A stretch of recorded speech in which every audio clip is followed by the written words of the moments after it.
நான் சொல்லிட்டேன், மகளே, உன் பிரச்சனை தலைக்கு மிஞ்சி போயிடுச்சு நீ நினைக்கிறியா?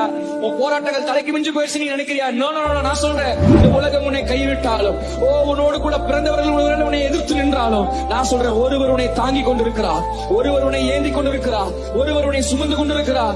அதை இன்னைக்கு நேத்து அவர் செய்யல. நீ தாயின் கருவில் உருவான நாள் முதல் ஒருவர் உன்னை தொடர்ந்து ஏந்தி கொண்டே இருந்ததுனாலதான், உன்னை சுமந்து கொண்டே இருந்ததுனாலதான், உன்னை காத்துக்கொண்டே இருந்ததுனாலதான் நீ இவ்வளவு தூரம் நீ வந்திருக்கிற. அந்த ஆண்டவர் இப்போ உன்னை பார்த்து சொல்றாரு, நான் இன்னமும் உன்னை தாங்குவேன், நான் இன்னமும் உன்னை ஏந்துவேன், நான் இன்னமும் உன்னை சுமப்பேன். நான் உன்னை விட்டு விலகுவதும் இல்லை, நான் உன்னை கைவிடுவதும் இல்லை.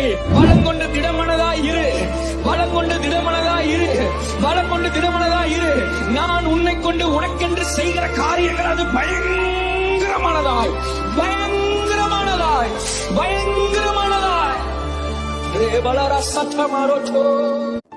Praise the Lord. இந்த நாளில் நம்ம தியானிக்க வேண்டிய வேத வசனம் என்னன்னா, யோவான் 14வது அதிகாரம் 1வது வசனம். உங்கள் இருதயம் கலங்காதிருப்பதாக. ஆமென். ஆண்டவருடைய வேதம் என்ன சொல்லுதுன்னு பாருங்க.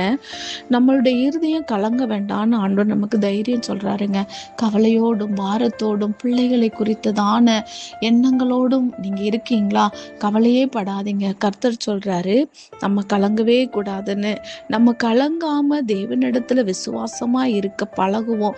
அப்படி இருக்கும் பொழுது அவர் நம்முடைய குடும்பத்தின் தேவைகளையா இருந்தாலும், பிள்ளைகளுடைய காரியங்களா இருந்தாலும், கர்த்தர் எல்லாவற்றையும் நமக்கு நன்மையாய் நேர்த்தியாய் செய்து தருவார். அவரை விசுவாசிப்போம். விசுவாசிக்கிறவளே நீ பாக்கியவதி என்று வேதம் சொல்லுகிறது. ஆனபடினால விசுவாசத்தை நம்ம பெற்றுக்கொண்டோம், ஆனால் கர்த்தருடைய கரத்திலிருந்து நன்மையும் பெற்றுக்கொள்வோம். அதன்படினால எதை குறிச்சுமே கவலைப்படாதீங்க. எல்லாத்தையும் தேவன் பார்த்து கொள்வார்.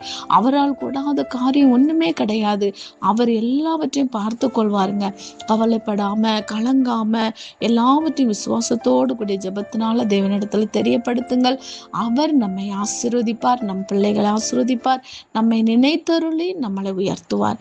இதை விசுவாசிப்போம். இயேசு நாமத்தினாலே ஆமென். Download ShareChat.